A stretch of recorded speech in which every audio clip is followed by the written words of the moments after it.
Cabernet tends to be the sort of Errol Flynn of the grape varieties. To meet a legend of Australian wine. Shiraz, more powerful, more structured, Arnold Schwarzenegger. Great single malt whiskey is made in the brewery. Conventional winemakers who just condemn all natural wine as faulty. Exploded onto the Australian brewing scene. Natural winemakers, what we strive to do is match the variety to the area. Start focusing on the main ingredient in beer, which is water. This is the Drinks Adventures podcast. I'm James Atkinson, and this is the show where I speak to some of the world's most exciting producers of beer, wine and spirits and uncover trends and issues in the drinks industry today.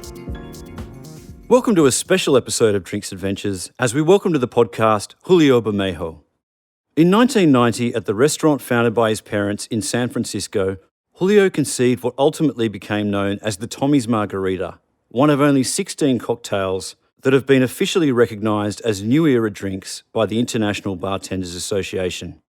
Under Julio's influence, Tommy's Mexican restaurant moved towards a singular focus on 100% agave tequilas, as opposed to what are known as mixto tequilas, in which distillers supplement the agave with cheaper sugars. This crusade brought global recognition for Tommy's as the world's leading tequila bar, honoured 6 times in the world's 50 best bars list since 2000.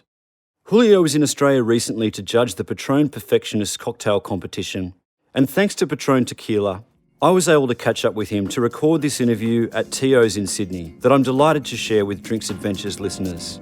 But first, a word from our sponsor. Now, I'm no brewer or distiller, but I have a fair few friends in the industry who are, and I know where they go to source the ingredients they need to make the wonderful beers and spirits that we all enjoy drinking. I'm talking, of course, about Bintani. With experts in all categories on the team, Bintani understands how brewing and distilling ingredients work together like no other supplier. Bintani handpicks the best.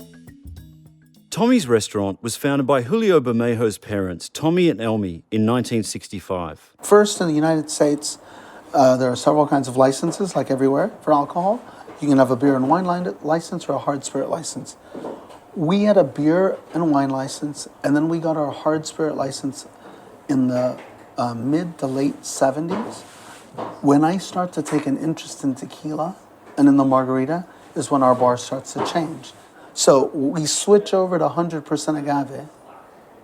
And right then and there, it was just so radical, the flavor profile change, that there was no more room for regular tequila in my life, or, in my opinion, in the lives of my guests. The argument of the industry had always been the American consumer does not understand 100% agave because it has a taste that's too unique for them.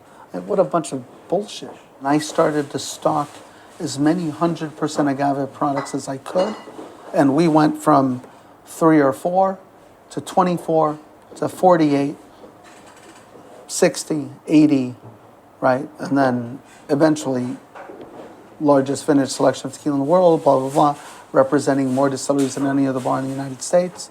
And that became the focus. Alongside Tommy's move to 100% agave tequila, Julio turned his attentions to another ingredient in the margarita cocktail. There were several iterations of what eventually became known as the Tommy's Margarita, in which Julio replaced the triple sec orange liqueur in the original recipe with agave syrup to further accentuate the flavour of the tequila. We, as in our family, our staff, myself at Tommy's, never called the margarita that we made the Tommy's Margarita. I didn't go out and go, today I'm going to make a better margarita.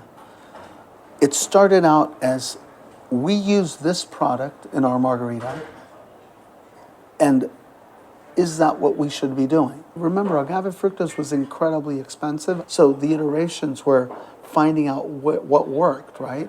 And what worked economically, because, you know, we only raised the drink price 50 cents, which is crazy, right? When bottle cost went from $5 to $19 a liter. And so when I take that step and stop selling regular tequila, it was an insane idea. I mean, if I had been working in a corporate environment, I would have been fired, 2 seconds after making that decision. And what did your father say to you at that point? You're fucking crazy. I want to kill you. but it worked out. It was the right thing to do. And now, luckily, we started something in San Francisco that many people have emulated, and that's great. But also, San Francisco today is arguably, after Mexico, the most sophisticated tequila market in the world, and we're part of that. How do you think that became such an iconic cocktail? It took two bartenders. It took Dre Masso and Henry Besant, who had started a consultancy company called the Worldwide Cocktail Club in London, to go all over the world and say, when it comes to making the margarita that should be made is a Tommy's margarita. When I start working in London in 2001, I started giving seminars to London's best bartenders, and I was blown away by the fact that these people were asking me questions that were never asked for in America. For example, hey, I want to make a cocktail with some fresh basil. What kind of tequila would you recommend? And I'm like, okay, let me think about that, right? Then when I met these people in England, I decided to start taking professional tours to visit distilleries. Then when we took them to Mexico, it kind of made everything fit, and a lot of those people became true agave lovers and tequila lovers.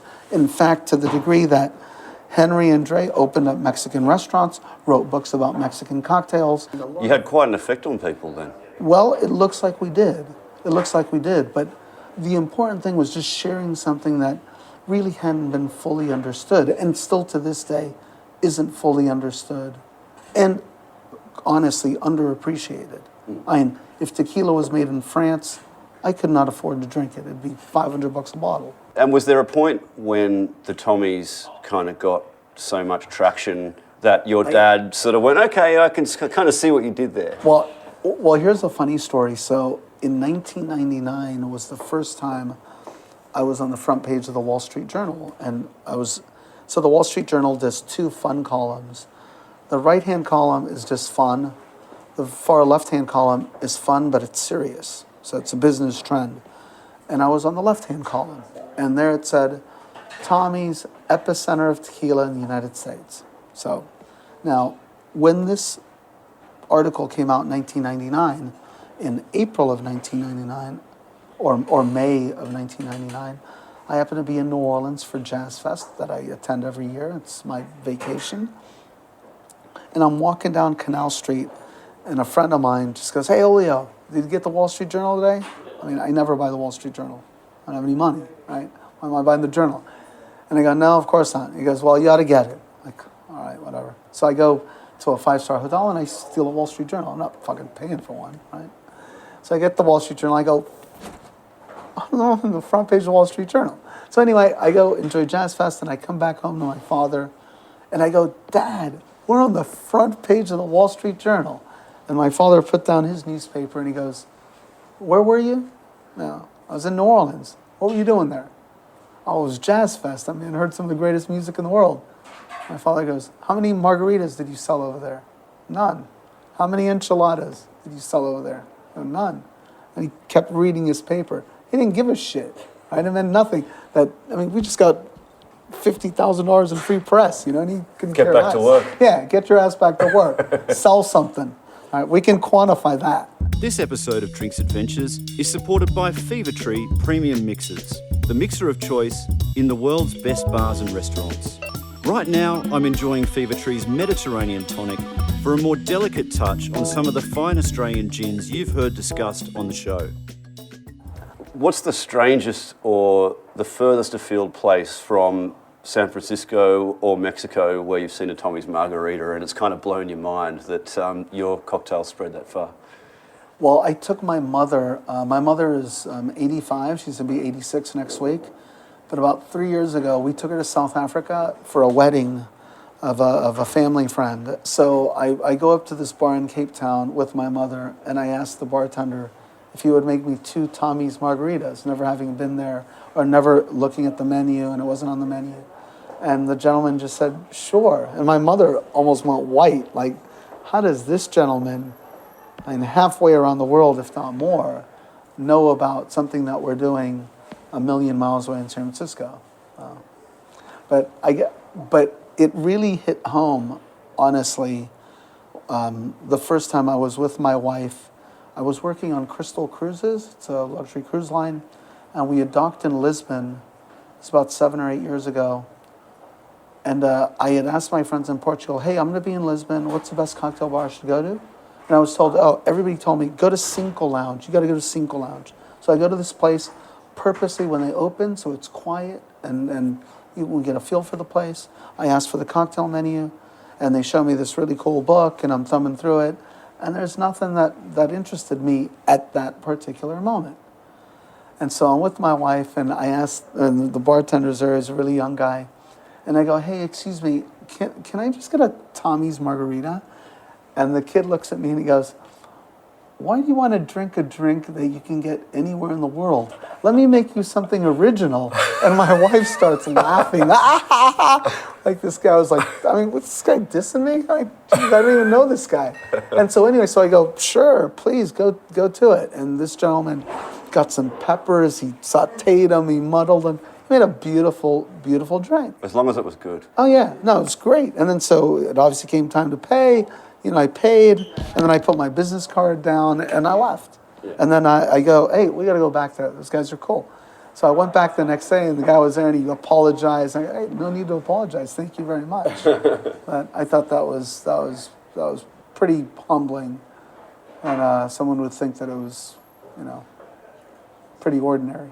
Having focused Tommy's on 100% agave tequila, Julio narrowed its focus further to supporting tequilas that are distillery-owned and operated rather than contract distilled, which is something I discussed in the Australian context with Kathleen Davies of Nip of Courage back in Season 2 of this podcast. Distillery-owned and operated is critical. If you have the guts, the balls to go put money in infrastructure and believe in what you do, it's a completely different level than testing the waters by, why don't I start a gin brand and find a gin distiller and give him or her a recipe and let's see if it goes okay. When you decide to put a brick down and then you decide to buy a stone oven or an autoclave, you buy a fermentation tank, you buy a pot still, you're very vested and serious. And the minute you start hiring people and families and then thinking, oh my God, I have a little business, and not only am I responsible for my livelihood, but I'm now responsible for the livelihood of all these people that I want to work for me. You are now truly vested. Contracted products, if the contractor's distillery burns down, the guy who contracted goes to that guy and says, I hope you had fire insurance, and he finds another person to sell him or her juice. If you're selling the profile of a particular product, if someone else makes it, even if it's with your recipe, it tastes differently because of the water, because of the yeast, because of the size of the fermentation tank, because of the area that it's being fermented on, because of the size of the distillation still, because of the material of the pot still, et cetera, et cetera, et cetera, et cetera, right? So, And you have to trust that they're telling you everything true about how they are making it as well. 100%. And honestly, I think that's another issue. When you contract, most people deal in fair ways, but you don't have ultimate control. And is having those sorts of principles become even more important in recent decades with more money coming into the category and celebrities being associated with brands and all those sorts of things? Well, to me it does, because don't get me wrong, I love the fact that celebrities want every kind of whatever imaging and branding, but it's also about having a business that doesn't last 5 years, that doesn't last 10 years, that lasts a couple of generations, right? And that is part of a community. We've seen phenomenal business examples of people start brands of tequila and cash out unbelievably well, right? And more power to them, and God bless them. But I wish some of those people would care a little bit more about the community and lay roots down. And if they have such a great idea and a great vision, they should be able to do that as well. 100% agave is an important thing for people to select, to know that they're getting a decent product, but it's not everything. What are the other things that you need to know about what you're buying to get a good quality tequila? Well, so 20 years ago, we would tell everybody, look, if it says 100% agave, you're totally good. But today, there's a new series of things going on in the industry, and big tequila in order to spread tequila where they want to spread it, in order to spread it at a price point that they can spread it at, has now had to make tequila in arguably new ways, right? So, the evolution of tequila from, say, cooking in the ground, like a lot of artisanal and ancestral mezcals, to cooking in oven, to then cooking in autoclave, which was introduced by the Sauzas to be more efficient and faster, to then using roller mills instead of taonas, and then using diffusers. Well, that's been a big difference. So, if for 500 years people have been taking steam or direct fire to hydrolyze agave, well, it was a monumental leap in economies of scale, not for the better in my opinion, to use acids to hydrolyze agave, right? And unfortunately, no one will tell you that they do that, right? But the way you get a tequila that's $20 and one that's $40 is usually the cheap one is made with acid, right? Which is faster, cheaper, 40% more efficient, right? So if you can, instead of using 8 kilos of agave to make a liter of tequila, naturally, you can use 5. You can save money and charge less. But there's a consequence in taste and in aromatics. Now, once you start oak aging those, you can cover things up. But if you take the unaged tequilas, one made with a diffuser, one made naturally like Patron, it's a night and day, right? Cooked agave needs to smell richer, rounder, sweeter. And products used or hydrolyzed with acid smell almost malty, slightly grainy, quite neutral, right? And again, it is tequila and it's 100% agave tequila, but it's, tequila is all about the raw material, right? And that's why, on another note, no one in tequila distills the 80% ABV and above. We're not trying to make neutral spirit like everybody else. All right, we're trying. You're crazy to distill at 55% ABV when, if your job is to make alcohol, you can distill higher and make more alcohol. But why do people do that? To try to preserve the integrity of agave. I know you've got a really busy schedule in Australia, so thanks so much for taking pleasure, the time. James. Oh, thank you. And you got to let me know how we can tell people in America about the podcast. The Drinks Adventures podcast is produced by me, James Atkinson, with additional production and mixing by Dave Robertson. You can find complete transcripts, links, and other information on the show at drinksadventures.com.au. You can follow me on all social media platforms at by James Atkinson, like my Facebook page, James Atkinson Drinks Adventures, to be kept informed of podcast giveaways and other news about the show. The Drinks Adventures podcast needs your support as listeners. Please do us a favour and leave an honest review and rating for the podcast on iTunes or Stitcher. We love hearing your feedback, and it helps inform other people this is a show worth listening to. Or simply drop us a line at hello@drinksadventures.com.au.